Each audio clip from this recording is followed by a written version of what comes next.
So baru ni saya shoot short drama Jangan Kena Scam tu. Production pun saya lupa lah, tapi tu satu pengalaman yang baru buat saya sebab saya tak expect yang saya akan dapat job kena scam. Orang yang kena scam, dia jadi orang kena scam ni sakit lah kan. Tambah pula dia boleh tiru suara mak kita. Punya comfortnya tu dia pakai suara mak kita betul-betul percaya.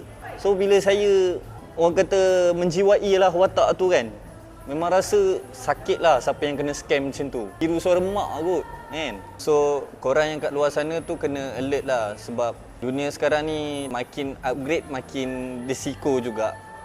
Mungkin dulu pun sama, cuma sekarang ni kita dah ada AI kan. Boleh tiru suara mak, boleh boleh menyerupai mak kita pun boleh. So please alert lah kan, dengan link-link yang tak berkenaan ataupun dapat call dari stranger apa semua. So alert. Sebelum nak buat sesuatu tu fikir dulu.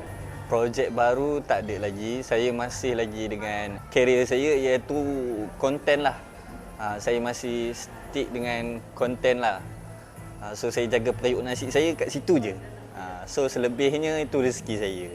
Saya cerita manis dululah.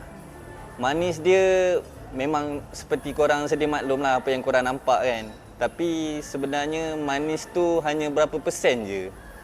So belakang tu kita tak tahu. Pahitnya sebenarnya lagi banyak daripada manis. So kalau saya penat nak nampak okey lah depan orang. Maksudnya walaupun kita tengah ditimpa musibah, dugaan macam mana sekalipun, kehilangan ke apa semua, kita kena still nampak nice man, kena cool. Sebab apa? Orang semua tengok kita. So kepada content creator yang nak cuba dalam bidang ni, make sure quality lah, quality dan juga kena strong lah.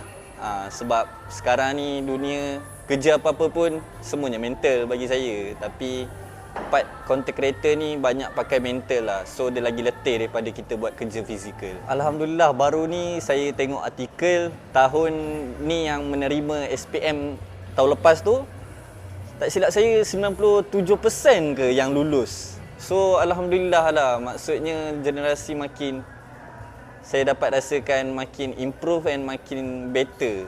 Pada korang yang gagal tu pula, jangan give up sebab hidup kita ni bukannya masa depan kita bergantung pada SPM, tapi selagi korang ada rajin, usaha, InsyaAllah usaha tak mengkhianati hasil lah. Mana yang lulus, mana yang skor straight A, buat betul-betul banggakan mak ayah. Dan buat tu, buat bersungguh-sungguh.